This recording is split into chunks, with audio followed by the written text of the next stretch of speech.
You guys, I had like the best reading month I've had in probably 3 years. January, love you. Best reading month I've had forever. Let me tell you, I've got my reading planner. Okay. Actually, it doesn't look like I read a lot, but I did read a lot. I read a total of, I have to check the stats. I read a total of 21 books. And I'm not going to put a disclaimer or anything, okay?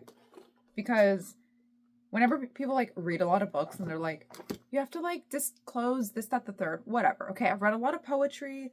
I read some children's books, some graphic novels. That's why I read a lot of books. Okay. Anyways, we're going to start with the 3 books that I did not finish. And these are them. Okay, so one of them is a DNF. It's this first one. So this is the unauthorized autobiography of Lemony Snicket. I started this I think it was like in November, to be honest. Or no, December. I got 30 pages in, and I thought, you know what? Like, I'll really finish it this month. I didn't. I barely picked it up. The thing is that, wow, hold on. Okay. Do you guys, I have this thing with carpet, right? I didn't grow up with carpet. It's not like a common thing down here in the South, right? So I have rugs. And sometimes the feeling of the rug makes my throat just want to like, do you know what I mean? It's like if you touch velvet and you go the wrong way, it's like that. And I was like stepping on the rug and it was just like disgusting. Anyways, this is the unauthorized biography of Lemony Snicket. The thing is, it is like good. I just haven't read Lemony Snicket in 10 years maybe. So I can't really get into this because I don't really remember what happens with the children and this, that, and the third. So I'm going to get the books from my library because they're pretty short and I do want to read the series. I've never finished the series. I think it's this sweater. Something is like, I think it's this sweater. It's a cute sweater, but I think it's this sweater. We'll see if I change halfway through.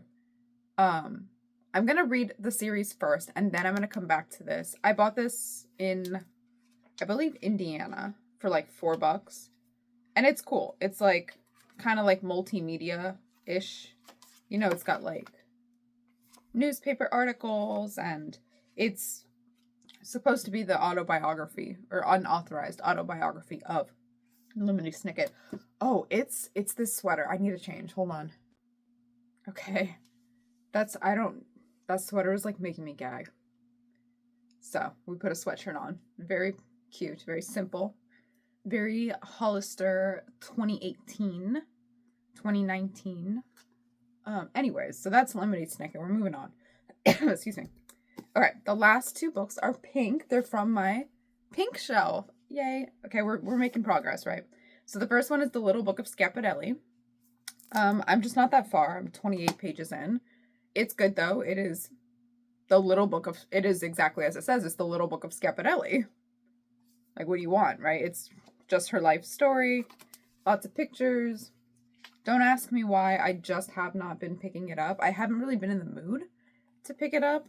I even did like what I used to do in school where I broke it down by like, I could finish this book in 6 days if I read 28 pages. But it just hasn't motivated me. I don't know. It's not a bad book. I'm just like not into it right now. But the goal is to finish it this month. When I'm actually reading it, I enjoy it. But if it's not actively in my hand, I don't want to pick it up. So, I don't know. But that is going to be done this month. And then the last book that I'm carrying over from January was not on any TBR, I don't think. It's Nora Ephron's Heartburn. And Nora Ephron is like a pretty famous author, screenwriter. Which one did she write? Like Sleepless in Seattle? Is that what it is?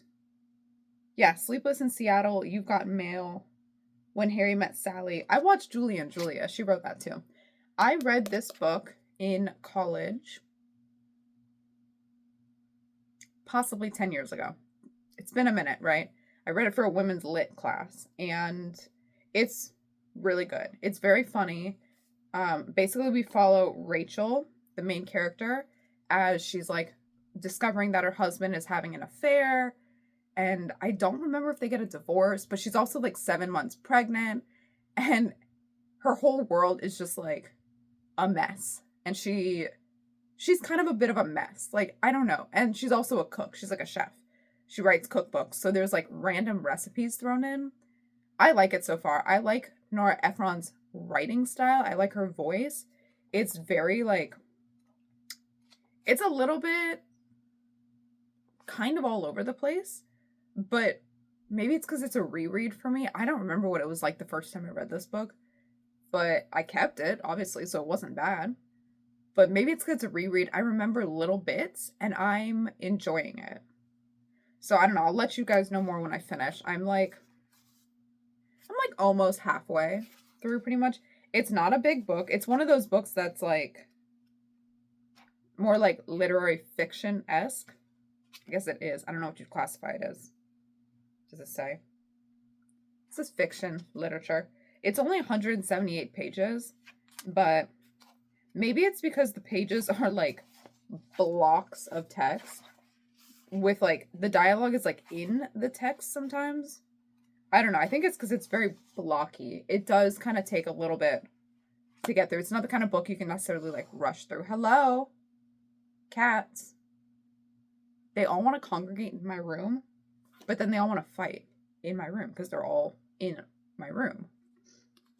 Anyway, so those are the books that I'm carrying over to January. Now, I read a lot of books digitally. I'm watching like a standoff happen because I opened my closet door. I watched a lot of books digitally. Yeah. So I read a lot of books digitally, mostly from NetGalley. And I also read them from my library. I didn't read any Kindle books. I have a Kindle. Oh my gosh. Everything is bothering me today. Oh, my nose is itchy. My hair is too much. Okay. Pull it together. I have a Hello? Hello. Okay. I have a Kindle. I don't really read on my Kindle that often. I enjoy it. I just don't pick it. I'm not a big digital reader. Like, I like physical books. But I also read a lot of books for NetGalley. And if you guys don't know what NetGalley is, it's a, what'd you call it? It's like a place for book reviewers and book reviews and publishing houses. Okay. If you like books, if you like to review books, and you are not on NetGalley, you should be on NetGalley. I'm not sponsored or anything. I've just been doing this for years. Probably like 10 years. Maybe more. I've been doing this for a long time. It's free to sign up, and you can request digital copies like e-ARCs. So an ARC is an advanced reader copy. So e-ARCs are digital. And NetGalley has their own app where it's like your bookshelf. So like when you get approved for a book, you can either get it on your Kindle. I think you get like Adobe Reader or something. I don't know. I never use those two. I pretty much only ever use the NetGalley app. I think the quality of the book is like the best. And they have every genre you could ever possibly think of. So if you like, if you like fiction, if you like nonfiction, if you like YA, whatever it is, they have it on NetGalley. Now, that doesn't mean you're going to get like every book. You have to be like approved. But they also have a lot of books that are like kind of pre-approved, or like maybe it's close to the publication date so you can just download it. It's a great place to like start reading books for reviews if that's like a thing you want to do. I personally, when I get books on NetGalley, I pretty much only stick to like books about art, books about cooking, like food, like nonfiction. I like poetry. I like graphic novels. I like kind of like self-help, more like religious books. I don't really go for like fiction, which they have a lot of like the big, I don't even know what's coming out in fiction, right? Like fiction's not my cup of tea right now. But I also know that I don't read those fast enough for me to be able to review them before the publication date.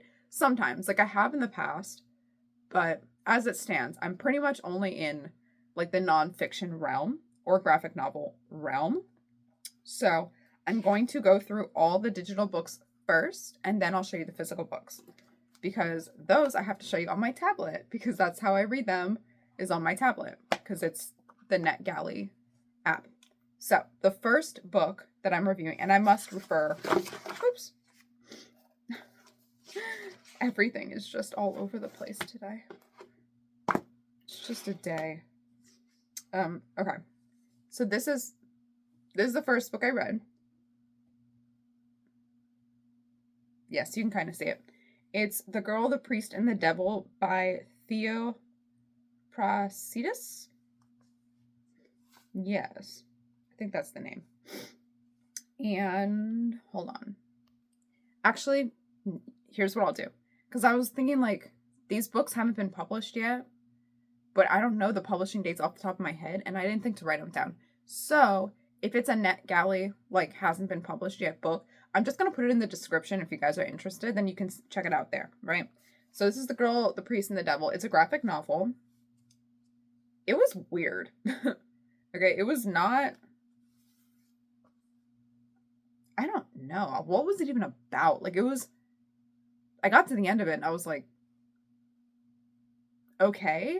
It's about a girl who lives in a village somewhere in Europe, I think. See, this is the thing is like, I can't even tell if it's like actually, I don't know if it was meant to be like an actual like place or if it's kind of like made up, but like based, it felt like it was kind of based on like an Eastern European village, and they had this priest who was giving Orthodox vibes, but like it was very hard to tell. The book was like not very clear, but basically there's this girl who lives in a village and her brother dies. And there's I don't want to spoil it because like obviously people might read it, but like there's this thing with the devil that pops in, and I don't know, y'all. It just the art style was beautiful. You can tell from the cover. Like it is a really nice, you can see everywhere. It is a really nice art style, but there was no substance, and it was too short for you to like get into it, and it was also like broken up into 3 acts, and it reminds me of this super stupid movie I saw on Netflix, and with like a famous director about like the end of the world. Oh my gosh, what was it called? There's this movie I watched in December that was so dumb, and it was about like an atomic bomb coming to America, and it was told in like act 1, act 2, act 3, and act 1 finish on like a cliffhanger that you think is going to pick up in act 2, and they never did. It was the dumbest movie I've ever seen. That's how this book was. It was like that. It's like you finished, I don't know. It wasn't great. I gave it a 2.5 stars because the art style was really nice. The writing wasn't it. I literally said, this was weird, disjointed, but the art style was good. Which is the truth. The thing about reviewing books is I will never lie. If it's not good, it's not good. And this next one was not good. This is Calamity Before Jane by Noah von Schreiber with a postscript by Dr. Susanna Gelia. Sorry. Okay. So Calamity Before Jane is supposed to be a children's book or like a young reader's like historic graphic novel about Calamity Jane. It, first of all, the art style, personal preference, was hideous. Like grotesque. The art style, in my opinion, was grotesque. It was so ugly. Second of all, it's supposed to be like a nonfiction historical book for young readers, about Calamity Jane. So Calamity Jane, if you guys don't know, was a performer back in, I don't know, like the Reconstruction period in America, like 1800s with Buffalo Bill, and she's like a sharpshooter. And I guess her Calamity Jane persona was kind of built on like a lot of lies, right? But the way this book tells you that is at the very end of the book. So you go through the whole book with Jane telling her life story, only for you to find out on like page 52, which is like the end, where it's like insinuated that the whole thing was fake. It was weird. Excuse me. I saw somebody post a review that actually, I think, hit something on the head that I never thought of, because I don't have kids, right? But I think if you have kids or young readers, you should be like reading their books before you let them read it. One of the things that I saw this other reviewer write that I did find interesting was like, and I don't know how I totally feel about this, but there was like a huge, maybe not a huge, but there was a pretty heavy influence on like her, like everybody around her and her like drinking heavily. And like, so the thing about it is like the one reviewer was like, I don't know why this needs to be included, but it's like, that's how people lived life back then. So I think it should be included. I don't know if she was an alcoholic or anything, because the book doesn't tell you, right? The book doesn't say, but I think it should be included. But there was like a little bit too much of it. It was like on every page. And then at the very end, they had, I didn't have a picture of it. They have like an essay written by this person, doctor, scientist, I don't know. This person, I guess, who's qualified to talk about, I don't even know what, like how she was like fake and living on stolen land or something like that. The whole book was like a waste. It doesn't need to be published, to be honest. If you're going to tell the story of Calamity Jane and you're going to like really present this as like, her life was fake, she like faked it all type thing, like say that. But this doesn't say that. This was like a really weird nonfiction, fiction. I don't know. The whole thing was stupid. Nice. Okay. I gave it 1.5 stars. And I think that's being generous. Moving on. The next one I read is not from NetGalley. That was from NetGalley. This one I got from my library. This one is called Linda. This one is not called Linda Sue Park. It is written by Linda Sue Park. It is called The One Thing You'd Save. Oh, you can barely see that. It's called The One Thing You'd Save by Linda Sue Park, illustrated by Robert. I cannot pronounce people's names. I apologize. This is a book of poetry. I didn't like this one either, to be honest. It's a book of poetry. I feel like I used that loose because I didn't feel like it was poetry personally. But basically, this question is posed to a class of students. What would you save if your like house was burning down and your parents were fine, your pets were fine, but like you could only save one item from your bedroom? What would you save? So it's a very interesting question. I think it's an interesting concept, but I don't think it was executed well because it's told like poetry. It was very confusing. There was no like indicator as to like who was talking. I could not figure out the main character through the whole book. I don't know, because it starts with the main character talking about like something like in their bedroom or something, and then there's no indication that you're no longer at home, you're in the classroom, and then every student is saying what they would save, and they're talking over each other, and I don't know, it wasn't good. I just didn't like it. I thought it was weak, so I gave it 2 stars. Okay, next is I Survived the Sinking. I survived that. This is I Survived the Sinking of the Titanic. You can barely see that. That's better. This is the graphic novel version of I Survived the Sinking of the Titanic by Lauren Tarshish. and art by House Studio. I loved this style of graphic novel. It's very like a comic book. Sorry, you can't really see it. But basically, this lady, Lauren, rewrites this is what Calamity Before Jane should have been. She takes historical moments in history and she rewrites them from a child's perspective. She places a child. It's kind of like the Magic Treehouse, right? Where the kids, the brother, sister, like go in the treehouse and they go into the past. That's basically what this is, except she does it for like all different things. So this one was on I Survived the Sinking of the Titanic, and you're following the main character whose name I don't remember, but he's a young kid and the Titanic sinks, and he's like telling the story of the sinking of the Titanic through his own eyes. And at the very end, she has a couple pages of like proper historical information, and it's the characters from the book are walking you through what actually happened and what's true, what's fiction, da da da da. It was so good, you guys. It was so good.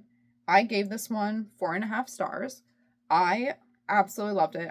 I said this is what a children's history book should be. Point blank. It was really good. Also, I got that one from the library. This one is also this one's from NetGalley. This is called Time for Haiku. And it is by, guys, I can't pronounce these names. And I don't want to butcher it already. But I think it's by these two Hispanic guys. I think the guy who wrote this is Hispanic. It's 4 seasons of poems, okay? It is actually written for children, but I didn't realize that until I got to like the end of the book. If you're not a child, I think you would love this book either way. This book combined, I don't have pictures, but you can see the back cover. You can barely see the back cover. Whatever. It combines haiku poetry with these really beautiful art styles that you saw on the front of the page. And it goes through every single season. So like winter, spring, summer, fall. I think it starts in fall, actually. And it was so whimsical. It was so beautiful. It was so well written. The illustrations are gorgeous. And they like tie so perfectly with the haiku. And haiku's so nice because it's very short, to the point. And then in the back of the book, they have a page that describes like in detail, like what is a haiku? What's the history of a haiku? Where does it come from? How do you write a haiku? And it has like a little assignment for kids to like, this is how you write a haiku. Let's write one about like lightning or something. It was such a good time. And honestly, it doesn't read necessarily like a children's book. I think because like haikus are great for kids because they're simple, right? In like, they're simply written, right? Do you know what I mean? It's not simple as in simple, but like simple as in like da da da, right? It's easier for kids to understand haikus, but they're not simple poems. They're very complex. So I think if you're an adult, you would also really like that book. I really like that book. I thought that book was great. Next. What did I finish next? Okay. This is also from NetGalley. This is Every Summer Day. Unfortunately, I don't have a cover for this because there was no cover. Every Summer Day by Anna Clementine. This is a book of poetry. Sans poetry. Oh, did I tell you what I gave the last book? I rated the last book 5 stars. Haiku. Time for Haiku. That was a great one. Every Summer Day wasn't good, but it wasn't bad. Okay, I have one picture of her art style so you can see. This is beautiful, right? I think it's like pencils. I don't know. It's very pretty. Basically, it's like a poem book. Maybe it's a long poem. I don't know. But basically, she takes you through one summer day. It's in the title. From like morning to evening. The writing was so unnecessary. And it was bad. The writing was bad. In my opinion, this book did not need the writing at all. It could have had a small introduction in the beginning where the author talks about like whatever, summer day, this, that, the third, whatever. I don't care. It needed one small introduction and then it should have been a sort of book without words. Perfect. If you were only looking at the photography. No. If you were only looking at the artwork that she did, it would absolutely tell the story without you needing a single word. The words on the page were stupid. It was like, I think the sentence was like, time for lunch. What do you need that here? What do you need that for? You don't need it. It really bothers me, actually, because without the words, the book is really good. The words make it stupid. It didn't need to be there. It needed to not be there. So I gave it a 3-star to be kind of generous. I literally said poetry doesn't need to be there. Disjointed, weird, needs to go, is what I wrote. I'm trying to find, because I have another book that I read like that, but I don't remember where it is. Hold on. Okay, I didn't have pictures of the last 3. The last 3 digital books that I read, we're almost there. This is also, they're all from NetGalley. So this is The Court Charade by Flore Vesco and somebody else whose name I cannot pronounce. But this is an interesting book because I actually read this back in, I think, 2023. But I guess it's being republished. So they like put it out again. And as far as I know, this is a French author. So this, The Court Charade, as far as I know, I do know, it like was originally published in French. And so I guess they're like publishing it now in English, or republishing, because I've read this one before. And I got it again, not realizing I read it before. I give it a 3-star. It's just fine. It's not like good and it's not bad. It's really just mid, in my opinion. I think that this book is probably better in French than it is in English. What is that noise? Hold on. Yeah, so unfortunately, I think some of the humor gets lost in translation, literally, because I think it's probably better in French. And it basically follows this girl. I don't even remember her name, but she comes from a family that's not poor, but they're like not well off. She goes to the court and she wants to become a court lady, and she ends up, there's just noises everywhere. She ends up not becoming the court lady. She becomes the court jester. And there's like, it's kind of like a murder mystery plot. It's okay. It's not my favorite. The art style is very cute. I really like it. I just think that this book is probably like 4 or a 5-star in French. And in English, it's not. I just don't think it's as good in English. Oh, look, when I first read it, this was the cover. Right? And like, this is the new cover. So maybe they're reprinting it with a new cover. I don't know. It's okay. It wasn't great. It was just fine. It was like, I don't know. It really was nothing to write home about. Okay, next is Claude by Phyllis Harris. This one is very cute. This is a book without words. This is what Every Summer Day should have been. This is also a NetGalley ARC. This is a very small, very short, cute little petite children's book, young reader book. I think it's more like elementary, not so much middle school.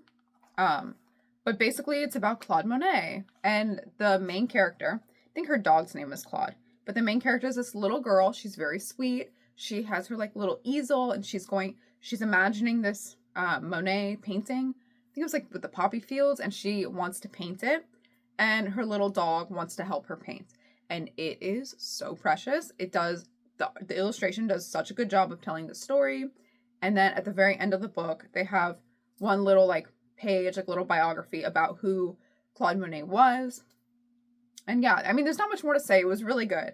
If you have young readers, or like you have that age where they don't have they don't have words yet, guys. They can't read words. I thought it was very sweet. I'm so skeptical of like modern day children's books. This one was really nice. It was very sweet. It was very clean. It's just the little girl and her puppy who want to paint. It was beautiful.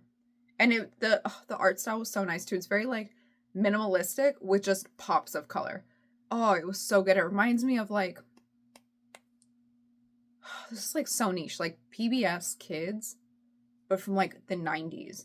when there was that commercial where they would like have the paint come out and it would go like that. No one knows what I'm talking about. Okay, my very last NetGalley arc for the month. I'm just hearing noises everywhere today. My NetGalley arc, last one for the month of January, is A Way to Sea by Martha's Vineyard. It's not by Martha's Vineyard. It's by Paul and Liz Norwood. It's A Way to Sea. You can't see that at all. Forget A Way to See. You can't even see. Okay. It's A Way to See. Martha's Vineyard. So it's about Martha's Vineyard. Now, what did I give this book? Yeah, I gave this book a 3-star. Okay. This one is like, I don't know. Because I'll show you a picture of the art style. So I'm pretty sure, because it was a little unclear in the author's biography. So Paul and Liz are married to each other. Very cute. Love, love, love. Paul, I believe, is the painter. But it also said that he wrote some of the writing. But like Liz is the writer. She's like an editor who I guess is like dabbling in poetry. And I'm sorry to say, in my opinion, the poetry was lacking. It wasn't like... It was kind of bad. Not every poem. Some of them were better than others. But it wasn't good. And unfortunately, it was not at the same level as the paintings. So here's an example of the worst example. Okay. That's obnoxious to me. Here's an example of the painting. I'm sorry, this is like the worst way you could possibly see. Okay, so these are paintings of Martha's Vineyard, right? And then there's poetry attached. And the poetry is what kills me. So I have an example right here. And I'm only going to read you the one because I don't want to get in trouble. But I think you guys need to hear this so you understand what I mean. Okay? The poem is called Are We There Yet? Riding waves of sound. Liquid portal ship to shore. We are delivered.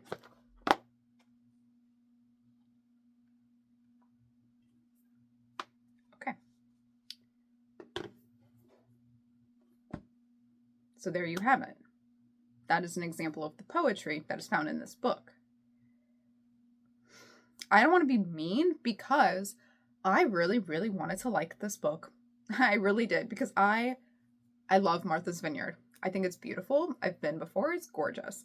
I love the concept of the book where the husband is a painter and the wife writes about their travels. The idea, this concept was that the writing is supposed to be like memories of their summers in Martha's Vineyard or winters, like what it's like to live there.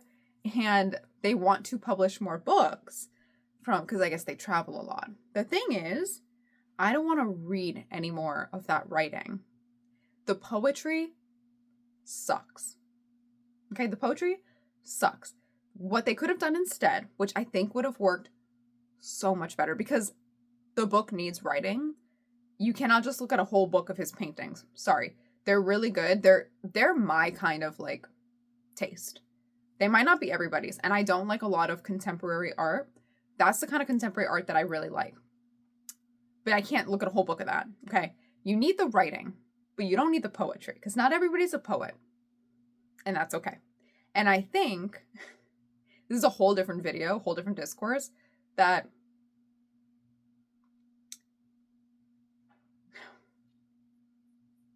I'm a bit more mean when it comes to poetry. I'm a bit more of a snob. Okay.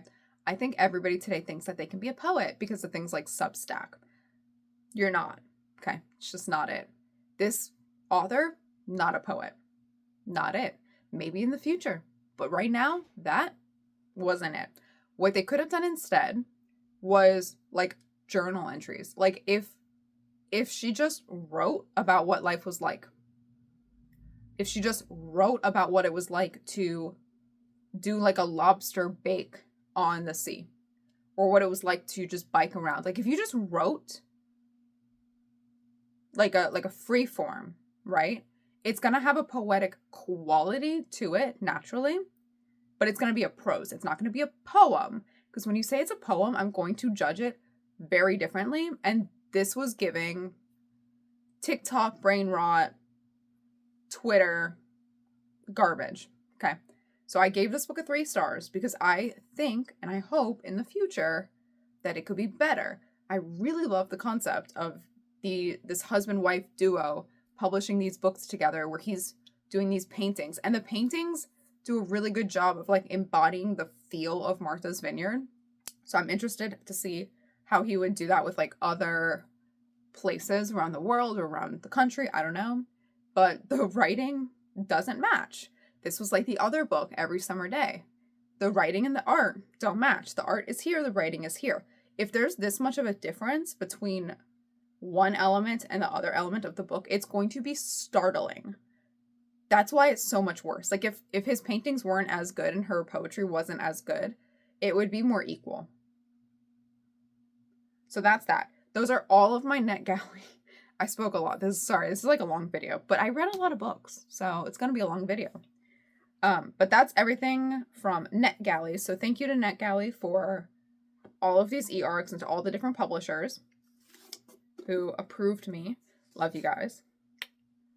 And I will have more coming in the month of February as well. You're probably thinking, like, I haven't really spoken about this, like NetGalley in any of my previous videos, because I'm like hot and cold when it comes to NetGalley. I'll like read a bunch, review a bunch, and then I won't be on there for like 6 months. And I really do want to change that this year, because why not, right? Like, why not be a bit more serious about it? So I'm trying to be a bit more serious about it and read more and review more. And I hope I did a decent job for you guys. I reviewed the way that I would tell a friend. Like, you're my friend, so I'm going to tell you if the book is good or bad. And I might not give you all the details of the book because we'll be here forever and a day. Okay, so now we're going back in time to the beginning of February. This is my physical books that I read. I'm really proud of it. Oh, we missed one. I'm really proud of like the physical books. And I started out with the best feelings in the whole world. I started out with Madeline by Ludwig Bemelmans. Okay, so this is a collection of books that I've had since childhood, and I don't remember reading. I think I've read this one and the Christmas one that I don't seem to own Madeline at Christmas time. But this is Madeline, Madeline's Rescue, Madeline and the Bad Hat, and Madeline in London. Now, these are obviously children's books, which do count. I don't care. These books, you guys, I don't know how to put into words the feeling of like, do you know what I mean? They are just perfect. There is actually no critique I could possibly give to the Madeline series. And I don't think there's any critique I could hear of the Madeline series, because this is an actual work of perfection. It is so wholesome. This is just like, it's just so perfect. Madeline is such a good little girl. They're so perfect. They're little Rose. They're 2 little Rose, and they do everything in order. And they live with a nun, and she's so cute. Like, they live in their cute little Rose. They do everything together. They go ice skating. They go see Notre Dame. They go to the zoo. She tells the tiger poo poo. You guys, I mean, it's actually perfect. The art style is obviously perfect. There's no other words to describe the Madeline series. It's just perfect. And if you have kids, you should get the series for them.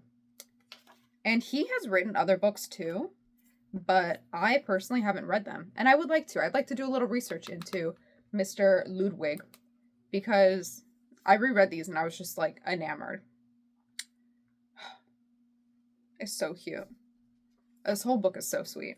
The whole series is so cute. Obviously, Madeline is the best. I loved Madeline's Rescue. I remember this one from childhood.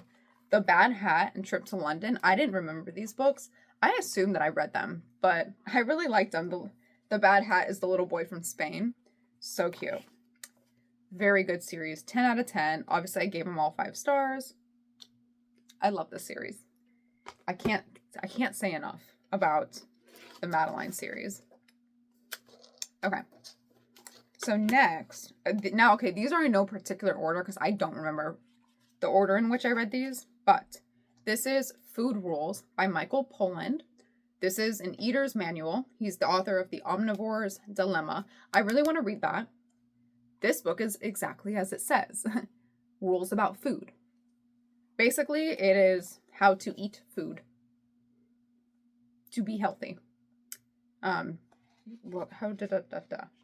His very simple plan for how you should eat.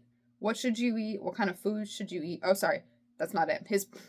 There goes the whole thing. His whole plan is eat food, mostly plants, not too much. 7 words. I loved it. I thought it was really good. A lot of it is kind of like common sense-ish, but you know, we live in 2026. Common sense does not abound. So I think if you're someone who wants to, I don't know, I love reading books about food and like eating food and what goes in food, how we should be eating, different like takes on food. I love books about food. So this one was really good for me. It's really nice. It's got some cute little illustrations in it. They're very short paragraphs as well. Some of them do repeat, and he even says that. He's like, some of these rules, if you will, kind of like repeat in like different wordage, but read it anyways because it'll stick in your brain. And basically what it comes down to is, again, it's like, it is common sense, but we don't live. Do you know what I mean? So it is common sense. Basically, it's like the ones that stick with me the most, right? If you're shopping for food, you should be thinking of your grandmother or your great-grandmother. And if she would not recognize whatever that is as food, you shouldn't be eating it. Genius, right? Like, it is common sense, but it is also really good. It's not necessarily the most like scientific book. He says that as well. He's like, he does research with science, but also spoke to a lot of like grandmothers and stuff. It was good. I really enjoyed this. If you're interested in food at all, I think it's a very easy read. And we're trying to eat better this year. So, all right, next one. This one I always get the name wrong because this is a printing. This is Eulogy Written in a Country Churchyard by Thomas Gray. Thomas Gray wrote this. He wrote the eulogy. No, sorry, elegy. It's not eulogy. Everything I just said, ignore. This is Elegy Written in a Country Churchyard by Thomas Gray. He wrote this poem in 1751. The book that I currently have in my hand is not from 1751, and I didn't write it down.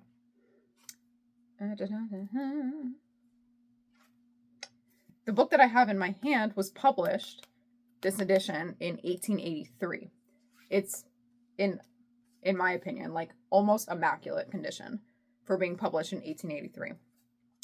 And it has illustrations by Burkitt Foster, L.W. Shepard, W.L. Taylor, Francis Miller, and others. It's a little hard to hold because the book is old, but there are illustrations, and it is a poem, exactly as it says. It's an elegy in a country churchyard. I love this edition. I got it in Indiana, but I don't remember where per se. But this specific edition has this inscription on the inside that says, "To my faithful friend, Mrs. M. Robertson, 11/10/04," as in 1904. And she also wrote on the end pages. So the end pages are so pretty. You can't super see. But they are 4 poems for like spring, summer, winter, fall. This poem is really good, but it is very like high level. It's the kind of thing that maybe you would have studied in like an English class 20 years ago. Do you know what I mean? Like they're not reading this in English class anymore. I wasn't even reading this in my English class, but I was reading things akin to this. And it is short. It is hard. It's hard because the language is not, it's not what we speak today, right? Like the applause, but it's TH with an apostrophe.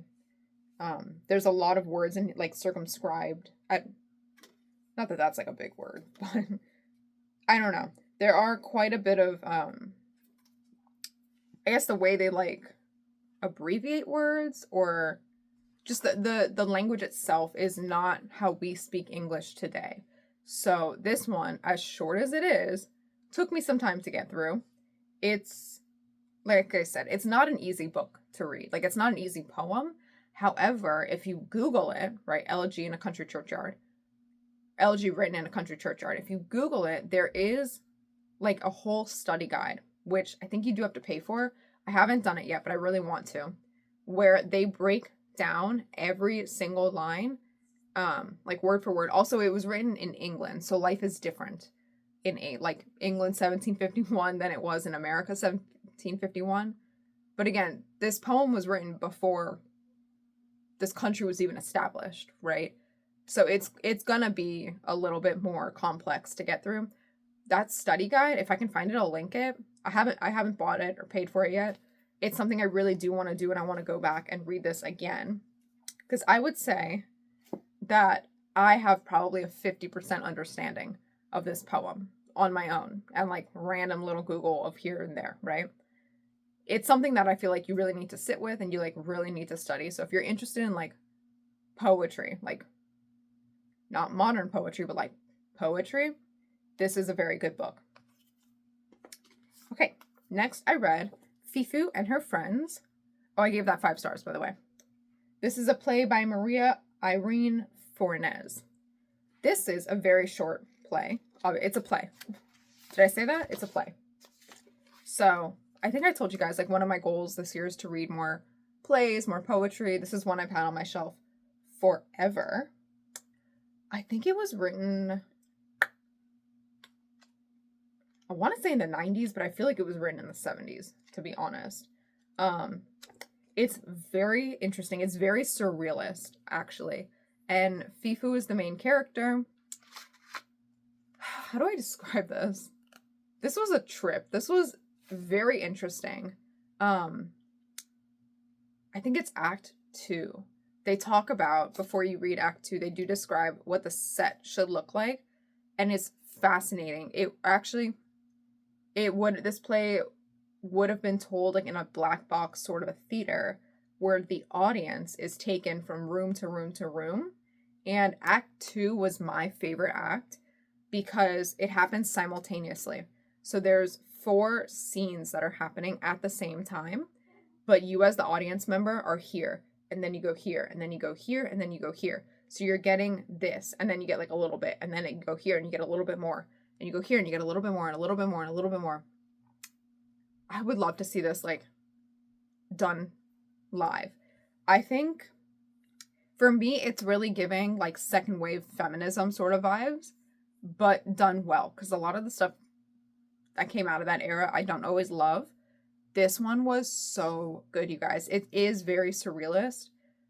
It does take a minute to like get into it a bit, and the ending was not what I expected at all. I did have to like Google because I was like, wait a minute. There's this plot twist at the end of how it ends that I was like, hold on. What did I just read? And had to go back and like, I don't want to spoil it because it is the kind of thing that I think you need to experience on your own. But it's basically Fifu and her friends, and they are doing something where they're like putting together this like charity event. They're all like upper echelon, right? Which adds this layer of like surrealism to it because they don't care about like things. I don't know. It's really good.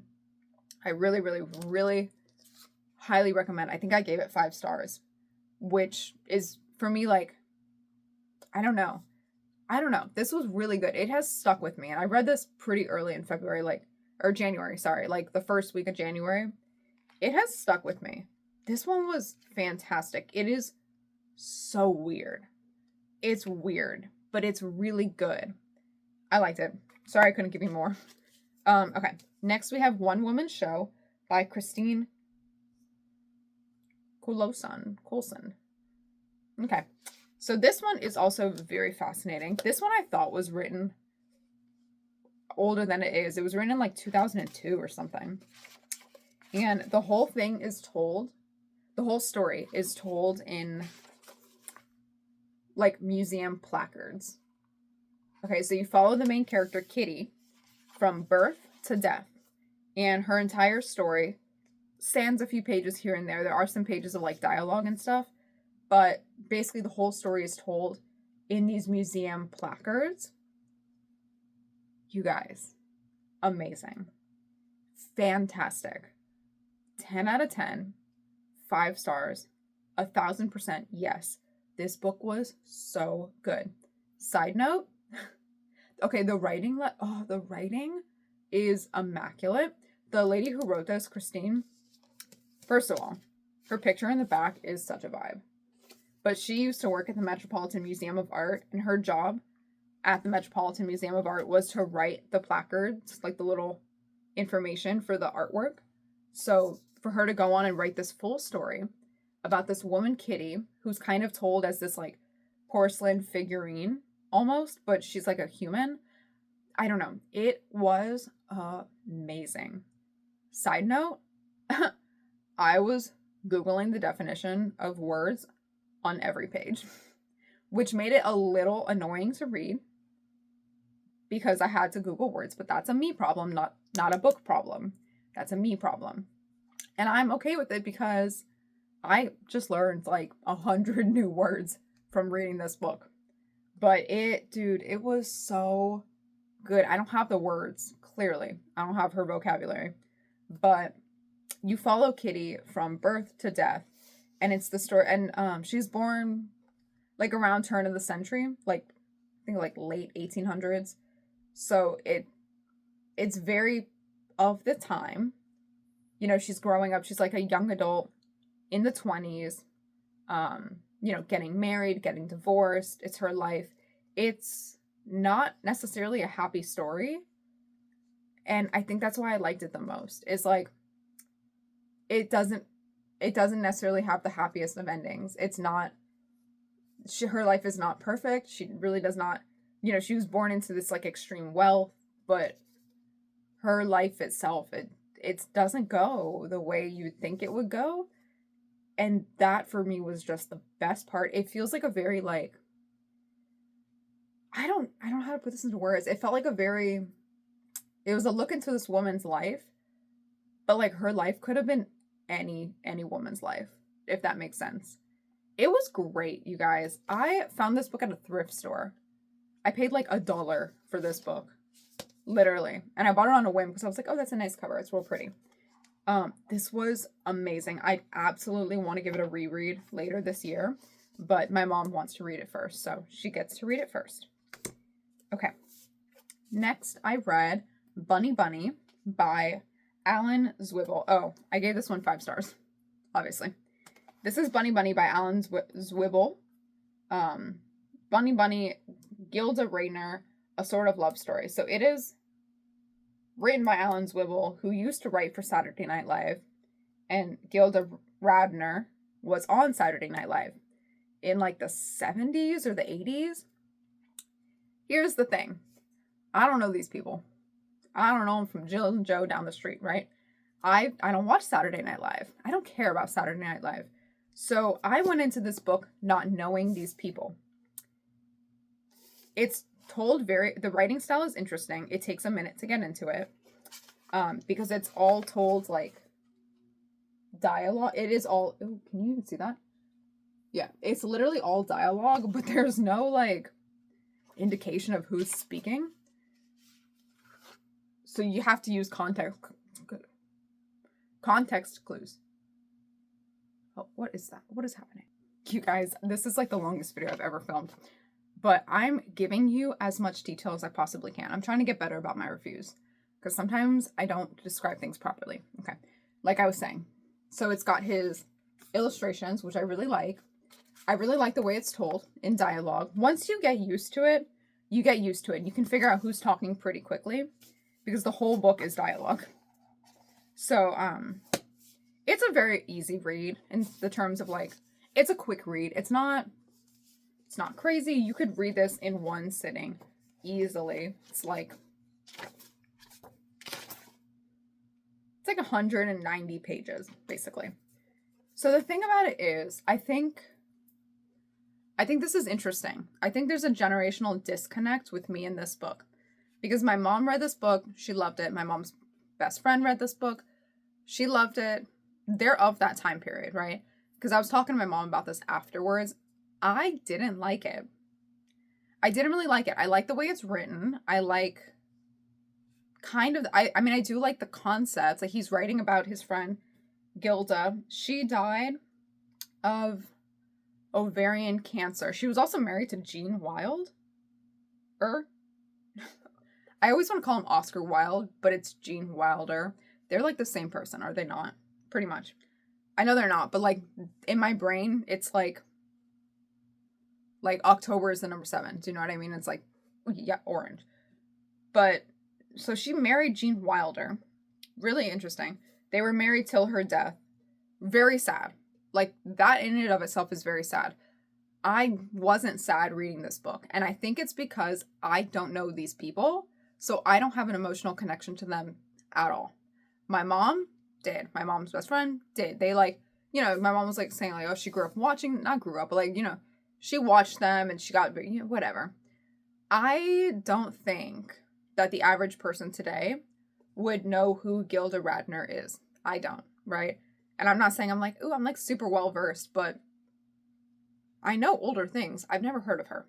I think this is one of those like gonna be lost to history type of people per se, unless you're like in show business or you're in comedy, then you would know who this is. Obviously Saturday Night Live is like a big deal, right? So back in the day, everybody knew who she was. I don't think anybody knows. Maybe it's just me though. But because I had no emotional connection to these people in the book, I didn't like the book.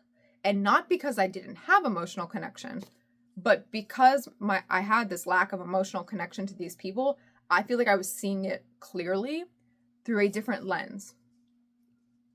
They're not good people. Like, objectively, Alan and Gilda, they're not great people. And I feel weird because these are not like, this is like a nonfiction, right? It's not like a fiction. But I'm reading this thinking like, they're not great people, actually. And it's called a sort of love story because they were in love. Because they were in love and they were going to get married. They were going to like, they loved each other, right? But they don't get married for seemingly no reason, actually. She like tells him to go on a date with somebody else. And to me, when I read this book, it the way it read was like she kind of pushed him to go on a date with this other lady. And then she's like cheering her on, like, oh, go on the date with this girl. Like, she's real nice, but I love you. But like, excuse me. She's like, but I want to take things slow and da-da-da. So he does. And he goes and he marries this other woman. And he tells her everything. Like, he's telling his girl best friend everything. Like, oh, I brought her to Paris and we like hooked up and that's weird. And then she's like, okay. And then she goes and gets married and it ends in divorce. And then she goes and gets married again to Gene Wilder. And she's like, oh, I love him. Okay, there's a quote at the back of towards the end of the book.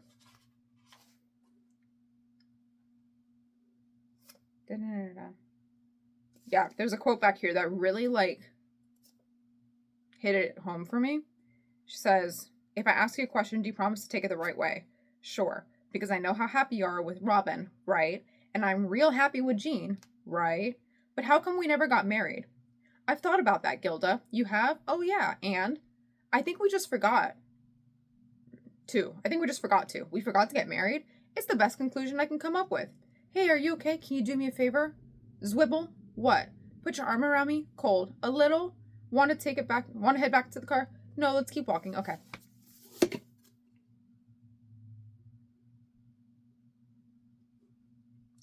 I don't know. Maybe you see that differently. My mom saw it differently. She's like, oh, they were just really good friends. I didn't see it that way. What I see is 2 people who were kind of selfish in life, should have been married together. Okay, they should have been married because they loved each other. And they didn't. So Mr. goes off and marries this other girl and has babies with her. And then she goes off and marries Jean and they unfortunately didn't have many kids together, which is really sad because she really wanted a baby and I really feel for her on that. But I get it. Like, you're writing your autobiography, it's towards the end of it all. To ask that question, why did we never get married, to a married man who's your best friend and you love his wife and is it just me? That for me is so weird. Okay. To ask the question is already weird. And then for Mr. Zwibble, Mr. Allen, to publish it in a book is also very weird. And for the back to be blurbed by everybody under the sun, you have a blurb right here. After our first kiss, Gilda demanded that I meet her friend Zwibble. What a strange girl, I thought. If you want to know more about Gilda, I lovingly recommend this book, Gene Wilder. Everything about their relationship to me is very weird. It's very odd. I don't like it. I don't like it for the respective spouses. I don't like it for them. I don't like it for anybody. And maybe I'm too sensitive, or I don't know. I don't care. Because if I am married to a man and he writes a book called So-and-so, an almost love story, and he publishes in the book so-and-so asking, why didn't we ever get married? And my husband responds, oh, we just forgot. Excuse me? Like, first of all, I would never be in that situation. I would never be in that situation personally. Because my husband's not having a female best friend, because that's weird to me. Because of something like this. That feels so bizarre to be putting in a book. Okay, it happened, right? It happened between the 2 of you. We know you guys loved each other and you didn't get married. And she didn't go to the wedding, which is a red flag. Red flags abound, okay? You're so happy, but you don't go to the wedding. Do you know what I mean? It's like she's working or something. Okay. And I don't know. The whole thing is so bizarre. I really hated it. And this is a personal thing for me. It's like, this is not the kind of thing I like in relationships. I don't like seeing it in relationships. I don't like hearing about it. I think the whole thing was weird. So I gave this book, and now they're cutting the grass. Of course. What did I give this book? I gave it 3 stars. Mostly because the writing style. Why? I'm so close to being done. This is the longest video of my life. I just want to finish, you guys. The writing style was good. It was really good. I'm giving this book away. I don't care for it. But I don't like the story. And I feel weird saying that because these are real people. And her death is tragic. I just wasn't sad because I don't know who this person is. And I'm reading this book thinking, like, these aren't great people. But, like, her death in and of itself is very sad. But I do have this one quote that I'll read you guys that I really liked. This quote that she says to him. She said, well, okay, this is after her first marriage. That was another thing, too. Like, she clearly gets married the first time because he gets married. Okay, she watched the man she loves, who, it was her fault. She pushed him to go on a date with this girl, to marry. She pushed him into it, okay? She told him, go date her, go marry her, like, you love her, blah, blah, blah. And then she runs off and gets married to, like, the bass player, the oboe player, I don't care, player of SNL. He, like, played in the band. She runs off and gets married to him. And it's a loveless marriage because she didn't love him. She loved this other guy. She loved Mr. Allen. But, you know, she runs to get married because she just watched the love of her life get married, and she told him to do it. So that's annoying because, like, you didn't have to do that. You actually didn't have to do that. You could have just kept dating him. You could have just married him. But she writes, you know, show business has all these false families that trick you because people spend a lot of time together and are real close. And then when the production is over, everybody scatters right after the after party. I love that quote. I have someone who did theater growing up, I feel like I've felt that many times in my life where it's very true. You do something with people for a long time, and then as soon as it's over, you never hear from them again. I just thought that was a really good quote. But this book is going away. Okay. This is the longest video, and I apologize. If you're still here, you're an OG. Okay. This one is Older But Better But Older by Caroline. Y'all, I lost the dust jacket to this in the move, so I don't know where it is. But this is by Caroline DeMargaret and Sophie Mass. I have no idea who these people are. I just know, I think it's Caroline DeMargaret is like kind of like upper class. Like she's like, I think she's kind of like a bit of a Nepo baby. Which doesn't bother me in this respect. It doesn't really bother me. I just think that's interesting. Like, the reviews for this book are not great. People really hate this book and How to Be Parisian, which was her first book that she wrote with Sophie and like 2 other women. People like hate this book. I don't hate this book. I think, I'm so sorry for the noise, but I'm not gonna pause. We're gonna finish. It's so annoying. It's like not much better.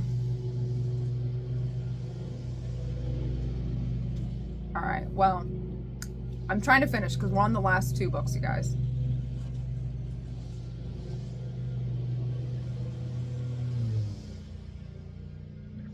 Oh, they're like right outside my window.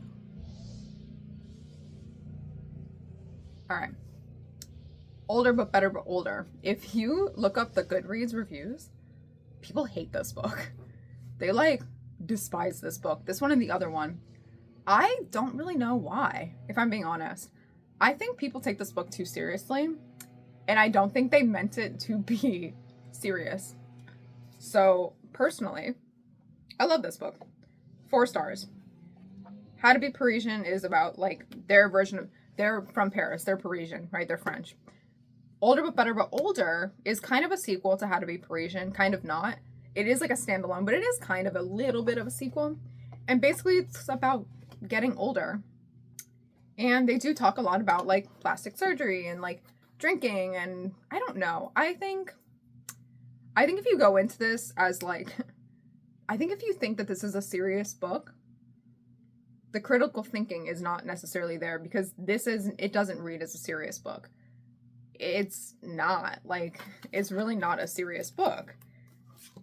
What it is, in my opinion, is a very real, honest, 2 women writing about what it's like to get older. And it's kind of like being in the head of like a 30, maybe woman in your 30s, right? Whether it's early 30s or like late 30s.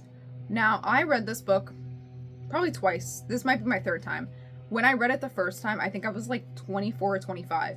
I didn't love it as much as How to Be Parisian because I wasn't old enough to like understand. I'm not that old now, but I am 31, and I can tell you that when I read this book this time around, I had a very different experience reading this book because I could finally relate to some of the things that they were talking about. So like, I'll read you a little bit of this, right? You know, things aren't what they used to be when you wake up feeling great, but everybody tells you how tired you look. When a 30-year-old guy arrives at the party and doesn't even glance at you. When you can guess from his personality what kind of lover he is. When the president of France is younger than you. When you go see the dermatologist to check a mole and he asks you where you want the Botox. When you go to the OBGYN for mammograms rather than birth control. When a young woman says she hopes she looks like you someday. when you're just excited to go home, when your colleague was born in the same year you graduated. I literally worked with a kid who was in kindergarten the year I went to my senior prom. When you find yourself putting on makeup every day, when you think you look good in a photo of yourself at 20 that up until now you thought was terrible. When the Face ID on your cell phone doesn't recognize you in the morning. Do you know what I mean? Like, it's not serious, but it is what you think about when you get older. These, like, I don't know. I think if you think this is like a serious book, then it's not for you. But if you're just reading it because it's like, it's like a slice, a look into somebody's mind. Okay. Anyways, I liked it. I think I gave it 4 stars. Yeah. I connected with a lot more this time around. I think it's because I'm 31. Crazy. If you're older, you are better, but you're older. So, I don't know. It was cute.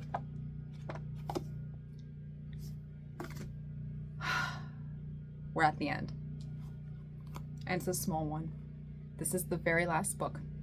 This is American Primitive by Mary Oliver.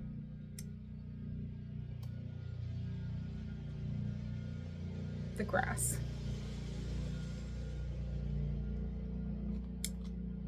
Okay. Short book, again. Poems about America and nature and wildlife. Look at my copy. Hold on.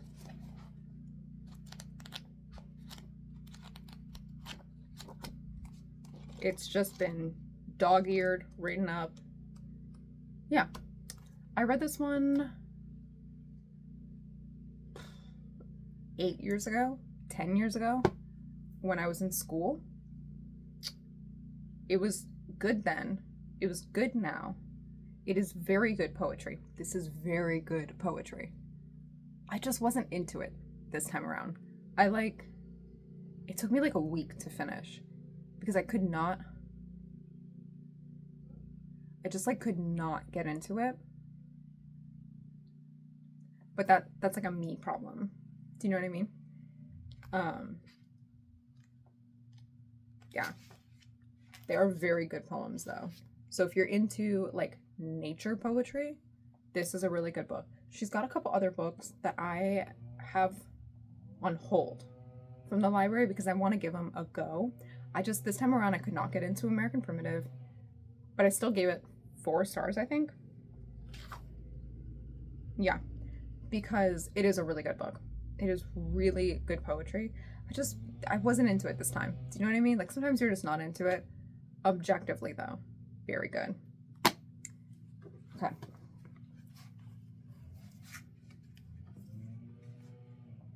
That's it. We did it. If you stuck around, thank you. That's crazy because I talk too much. Guys, how many do you think I'll read in February? I have a big TBR. Speaking of TBR, I'll just show you. This was my TBR. I read 4 of the books on my TBR. Everything else was just mood read, pick it up. Yeah. Anyways, I had a really good month in January. Let me know. What was your favorite book that you read in January? I think mine has to be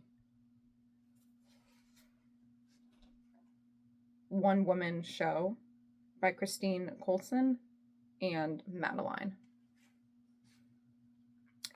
Okay, I'm gonna go and I will see you guys all in the next one. And if you actually stayed to the end, I wish I could give you a cookie. Thank you, because this was a very long one. Cool. Have a great day. Bye.